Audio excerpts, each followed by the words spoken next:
Radhe Radhe friends, आज की इस वीडियो में मैं आपको माघी चौथ व्रत की कथा सुनाने के लिए जा रही हूँ। इस दिन महिलाएं अपने बच्चों की लंबी उम्र और सफल जीवन के लिए भगवान गणेश से प्रार्थना करती हैं, व्रत रखती हैं, पूजा करती हैं। आज के दिन इस चौथ व्रत की कथा भी जरूर श्रवण करनी चाहिए। तो फ्रेंड्स, अगर आप चैनल पर पहली बार आए हैं और आपको ये जानकारी कथा थोड़ी सी भी अच्छी लग रही है, पसंद आई है, तो प्लीज वीडियो को लाइक कीजिएगा एवं चैनल को सब्सक्राइब करके बेल आइकन को प्रेस जरूर कर लीजिएगा। तो चलिए अब कथा श्रवण करते हैं। एक साहूकार और एक साहूकारनी थी। वह धर्म पुण्य को नहीं मानते थे। इसके कारण उनके कोई बच्चा नहीं था। एक दिन साहूकारनी पड़ोसी के घर गई। उस दिन संकट चौथ था। वहां पड़ोसन संकट चौथ की पूजा करके कहानी सुना रही थी। साहूकारनी ने पड़ोसन से पूछा, तुम क्या कर रही हो? तब पड़ोसन बोली, आज चौथ का व्रत है, इसलिए कहानी सुना रही हूँ। तब साहूकारनी बोली, चौथ के व्रत करने से क्या होता है? तब पड़ोसन बोली, इसे करने से अन्न, धन, सुहाग, पुत्र सब मिलता है। तब साहूकारनी ने कहा, यदि मेरा गर्भ रह जाए तो मैं सवा से तिलकुट करूंगी और चौथ का व्रत करूंगी। श्री गणेश भगवान की कृपा से साहूकारनी के गर्भ रह गया तो वह बोली, मेरा लड़का हो जाए तो मैं 2.5 सेर तिलकुट करूंगी। कुछ दिन के बाद उसके लड़का हो गया तो वह बोली, हे चौथ माता, मेरे बेटे का विवाह हो जाए तो 5.25 सेर का तिलकुट करूंगी। कुछ वर्षों के बाद उसके बेटे का विवाह तय हो गया और उसका बेटा विवाह करने चला गया, लेकिन उस साहूकारनी ने तिलकुट नहीं किया।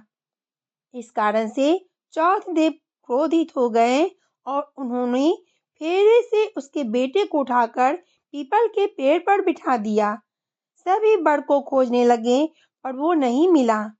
हताश होकर सारे लोग अपने अपने घर को लौट गए।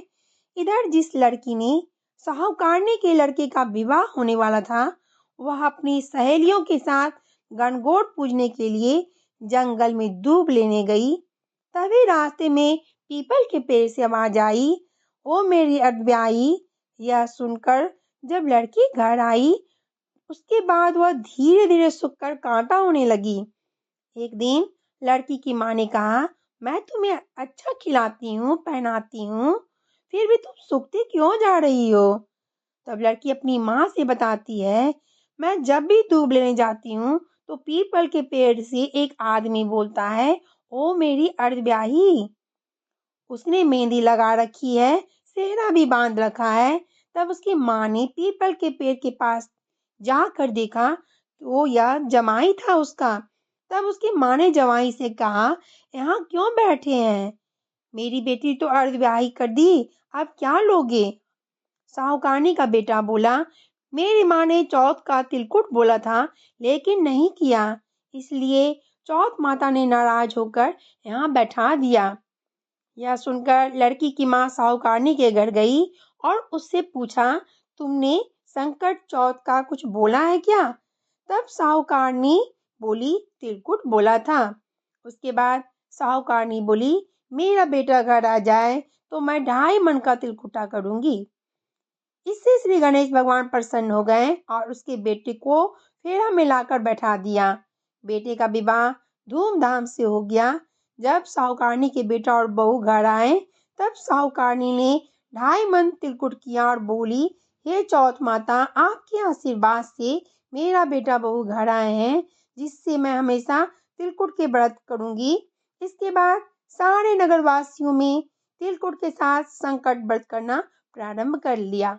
ही संकट चौथ जिस तरह साहूकारनी को बेटे बहू से मिलवाया, वैसे ही हम सबको मिलवाना। इस कथा को करने सुनने वालों का सबका भला करना। बोलिए प्रेम से विनायक जी महाराज की जय। तो आइयो फ्रेंड्स, आपको मेरे द्वारा बताई गई यह कथा कहानी पसंद आई होगी। आपको पूरा वीडियो सुनने के लिए बहुत बहुत धन्यवाद।